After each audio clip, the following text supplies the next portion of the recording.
Have you ever wondered what went down behind the scenes during the final episode of Perry Mason? A moment nobody saw coming? What if I told you the show's biggest star found out the cancellation the same way the rest of us did? And the finale was soaked in quiet heartbreak no one talks about? Stick around, because this story reveals the unseen struggles, secret betrayals, and the bittersweet ending that changed TV history forever. You don't want to miss how loyalty, loss, and legacy collided in Hollywood's most unexpected way. It was never supposed to be a farewell. Just another case, another courtroom drama. But the final moments of Perry Mason carried a betrayal so deep, it left the cast stunned. The scene had barely wrapped when whispers spread on set. This was the end. CBS had pulled the plug without warning, without a phone call, and certainly without dignity. After years of dedication, Raymond Burr and the team were blindsided. The cameras were still rolling, and in a surreal twist of fate, Erle Stanley Gardner, the very man who dreamed up Perry Mason, stepped into the courtroom one last time, not as a creator, but as a judge. What no one expected was the emotion. Those weren't just actors shedding tears. That was 9 years of history unraveling in real time. Gardner had reason to be protective. He'd watched Hollywood mangle his creation before. The early films had missed the mark completely, and the radio adaptations turned his sharp legal battles into melodrama. So he made a vow. No one touches Perry again unless he's in charge. Then along came Gail Patrick. She wasn't just another actress. She was sharp, trained in law, and married to Gardner's literary agent. She earned his trust not through contracts, but through conversations, real, thoughtful ones. It was Patrick who persuaded him to take a chance on television. She offered him something he never had before, creative power. And with that, they launched Paisano Productions, with Patrick as president, making her one of the first women to lead a TV production company. CBS had their own ideas, though. They pushed for a soap-style live format, but Patrick wasn't having it. She knew better. She knew the pressure of live performance would crush the kind of precision Perry Mason demanded. CBS went on to create The Edge of Night, a soap they could control. But Patrick held the line for Gardner's vision. The gamble? Shooting a full pilot on their own dime, $100,000 in 1956 money, all for the case of the moth-eaten mink. It was risky, but the results were undeniable. Gardner watched it and was floored. At long last, someone had captured his vision. But even with the script locked, one problem remained. Who would play Perry? Big names came and went. Fred MacMurray, William Holden, Richard Carlson. None of them had it. That intangible quality. Gardner had never described Mason's appearance in detail, only his presence. Commanding, intelligent, unshakable. Then Raymond Burr walked in, auditioning not for Mason, but the district attorney. But when he read opposite other actors, everything shifted. He didn't just read the lines, he owned the room. The producers noticed. Gardner watched his screen test and, without hesitation, stood up and declared, "That's Perry Mason." In one breath, everything changed. With Burr locked in, the rest of the cast fell into place like puzzle pieces. Barbara Hale as Della Street, the firm but kind secretary.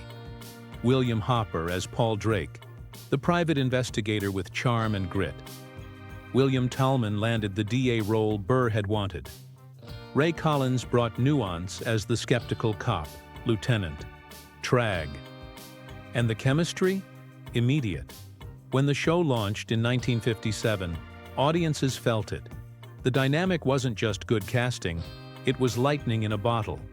But Burr wasn't handed the role easily. Gail Patrick gave him a warning. "You're the right man, but you need to look the part." Burr took it seriously.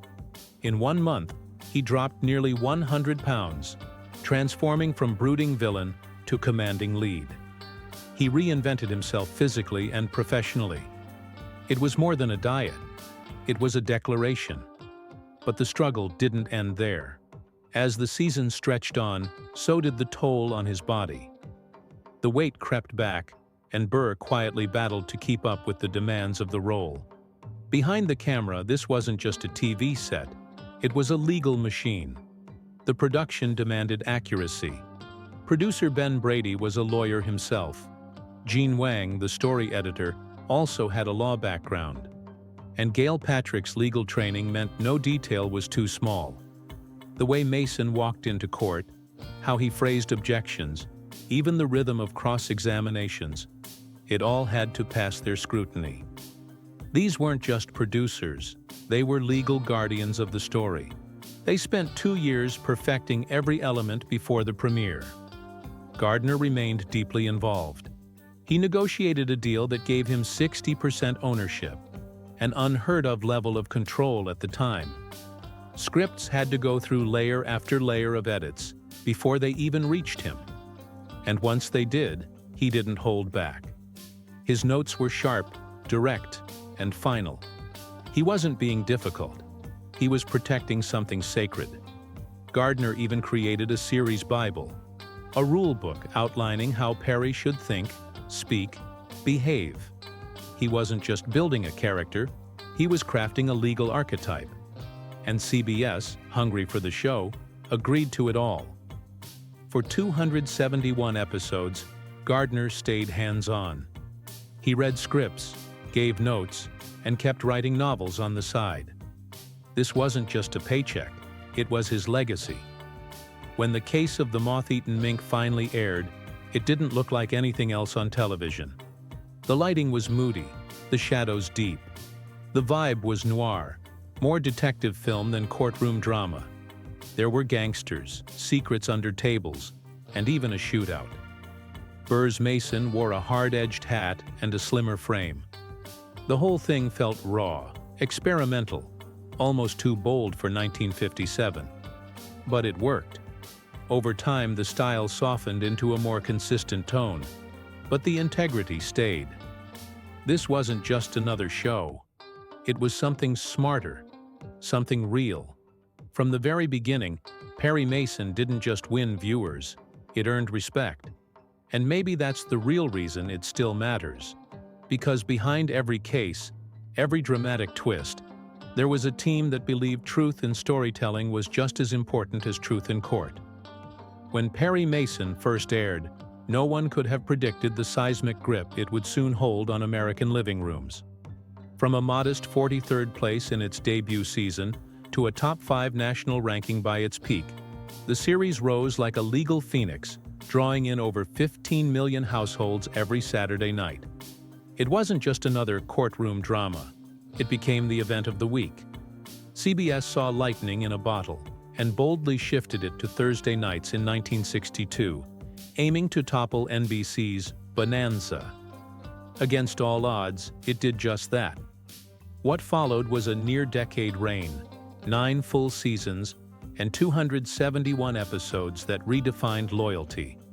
This wasn't just television, it was tradition. And when you start to realize how deeply the show shaped people's weekends, you begin to understand why it still echoes in hearts today. What kept people glued to the screen wasn't just the legal twists, it was the presence of Raymond Burr. Nearly every single episode revolved around him.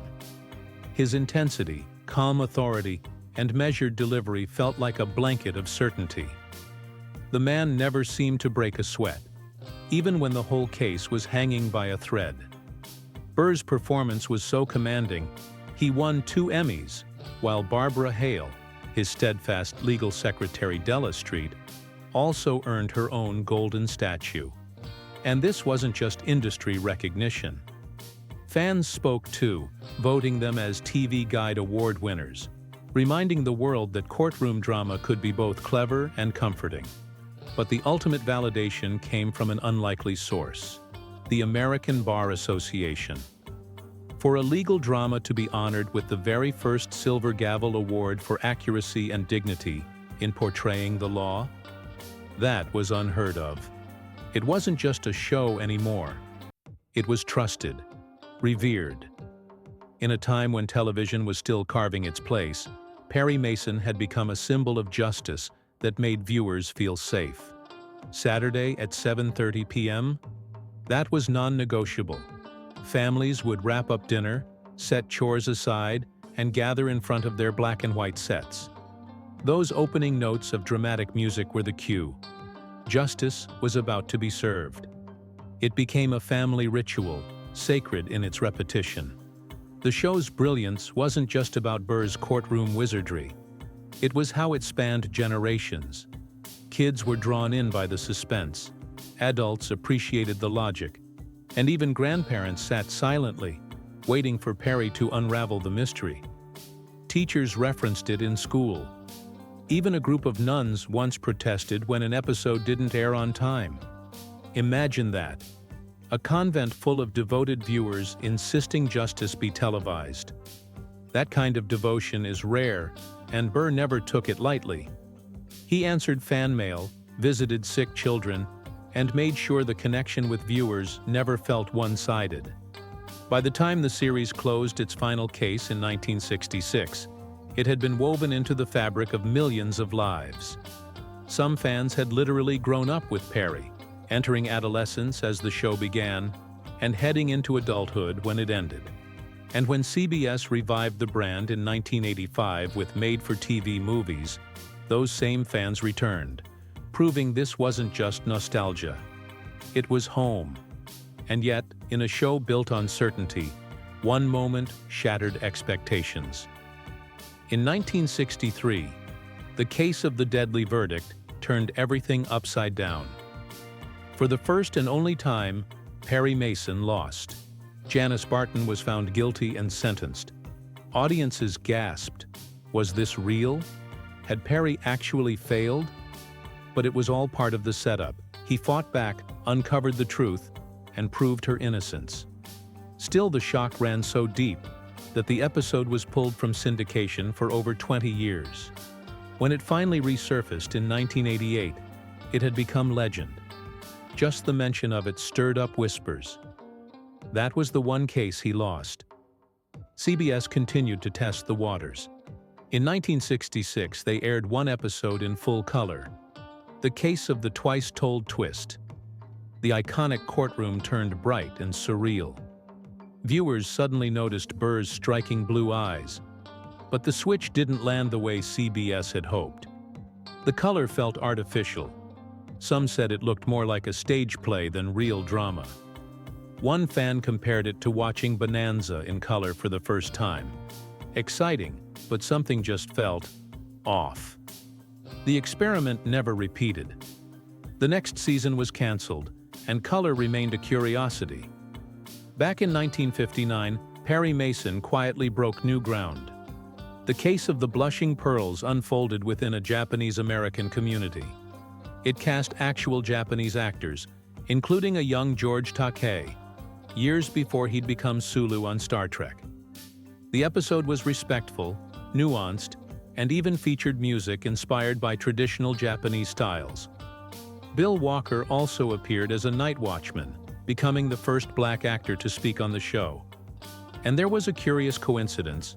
One line mentioned the Sulu Seas, a strange foreshadowing of Takei's future.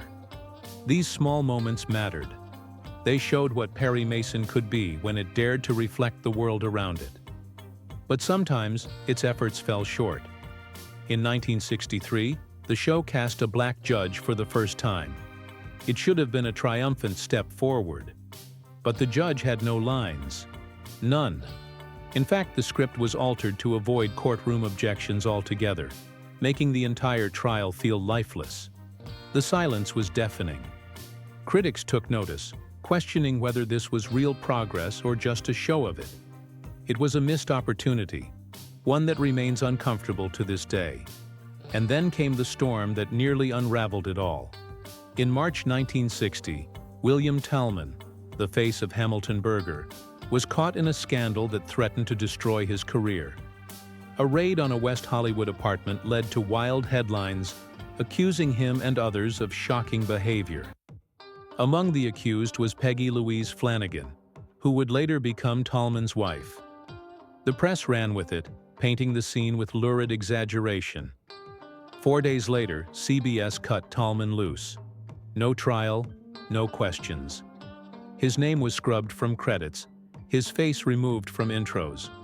And even after the case was tossed out for lack of evidence, CBS didn't budge. He vanished for 9 months. But the cast didn't let him vanish alone. Behind the scenes, they rallied. That quiet solidarity, when the cameras weren't rolling, spoke volumes about what kind of family had formed on that soundstage. Raymond Burr had carried Perry Mason on his back for nearly a decade. Every trial, every twist, every victory. So when CBS blindsided him with the cancellation, it wasn't just a professional blow. It felt like a personal betrayal. Imagine devoting your life to something for 9 years. 271 episodes filmed under a schedule so relentless, Burr often learned his lines in the early dawn, sometimes at 3 a.m., still memorizing at call time. The studio had begged him to do one more season, promising him new energy in full color, a technological leap meant to revive the show's waning ratings. But just weeks after he agreed, they ended it. No call, no meeting. He found out through a trade paper, alone in his home. That moment didn't just crush Burr, it sent ripples through the cast and crew. They were filming what would become the last episode when the news broke, and suddenly, every line took on new meaning. The case of the final fade-out wasn't just a script anymore, it was a goodbye. Barbara Hale and William Hopper were stunned too. This wasn't how the story was supposed to end. Even Erle Stanley Gardner, the author behind it all, made an on-screen appearance for the first time, silently adding his presence to this strange, unscheduled farewell. The mood on set? A mix of disbelief, exhaustion, and bittersweet reflection. It was the end of an era that CBS had built, and just as quickly abandoned. But while Burr was absorbing the shock, something deeper had already been in motion. CBS had made a risky programming shift the previous year, moving Perry Mason into a deadly time slot opposite Bonanza, which was dominating Sunday nights with over a third of America's viewers. It was a calculated gamble that clearly backfired. The ratings tanked, and a show that had once been unstoppable slipped right out of the top 40. Burr had always feared this kind of end. And when it came, it proved his instincts right. He once confessed that he practically lived on the studio lot. No social life, no rest, just work. So when they pulled the plug without warning, it wasn't just the show they canceled. It was a chapter of his life. And yet even in its quiet finale, Perry Mason didn't go out without making history. That final week of filming in April 1966 marked the end of one of the most grueling and iconic runs in television history. Since 1957, the team had turned out episodes like clockwork, at times producing 39 episodes a year, each one costing what would be nearly $830,000 in today's money. Burr was in almost every frame. His presence wasn't optional. It was the anchor. He gave everything he had, and when he finally walked away, he had earned that exit in full. Meanwhile, another loss was quietly unfolding behind the scenes. Ray Collins, who had played the ever-steady Lieutenant Tragg, had been struggling in silence. Years of heavy smoking had taken a toll, and by the early 60s, emphysema was making it harder and harder for him to perform. Slowly, he disappeared from the screen. The producers introduced a new character, Lieutenant Anderson, to ease the transition, but they never forgot Collins. Even when he couldn't speak full lines, they tried to keep him present in some way. His last episode was shot in '63, and though it aired in '64, he remained a ghost in the background of the series' memory. He rarely flaunted his success, but behind the scenes, he built a safety net as strong as any courtroom defense. His life whispers a clear message: invest wisely, stay grounded, and never let a single career define your worth. Even as Perry Mason came to its end, the spirit of that black and white courtroom drama of resilience, loyalty, and a fight for justice, lingers. It wasn't just a show. It was a lifeline, a challenge, a statement. And when the lights dimmed and the cameras cut for the last time, the echoes of those battles, on screen and off, remained unforgettable. If you enjoyed this deep dive, hit like, drop a comment, and subscribe for more.